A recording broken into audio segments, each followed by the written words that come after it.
Champions লিগের quarter ফাইনালের প্রথম লেগে বরুসিয়া ডর্টমুন্ডকে 4-0 গোলে হারিয়েছে বার্সেলোনা। দলের হয়ে এদিন জোড়া গোল করেন রবার্ট লেভানডস্কি। দিনের অন্য ম্যাচে প্রাগ দ্য প্রিন্সেস অ্যাস্টন ভিলাকে 3-1 গোলে হারিয়েছে প্যারিস সেন্ট জার্মেইন।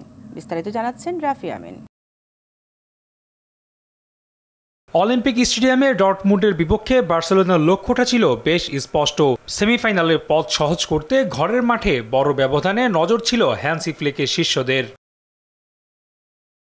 তাই শুরু থেকেই প্রতিপক্ষের জালে আক্রমণ চালায় কাতালানরা। এ সময় ম্যাচের 25 মিনিটে সফলতাও পায় দলটি। কুবার্সির শট জালে প্রবেশ করার সময় শেষ ছোঁয়া দিয়ে গোল নিজের নামে করেন রাফিনহা।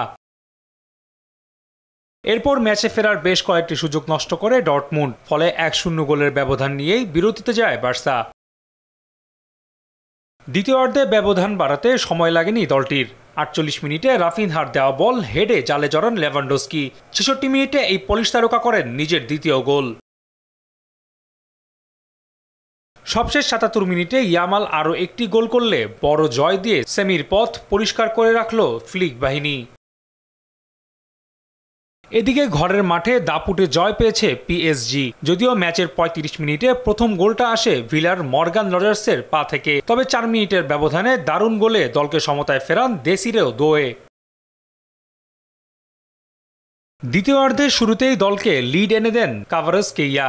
সবশেষ 92 মিনিটে দলের তৃতীয় গোলটি করেন নুনো মেন্ডিস। পুরো ম্যাচ জুড়ে 75% বল দখলে রেখে জয় পায় প্যারিসের ক্লাবটি। রাফি আমিন, RTV।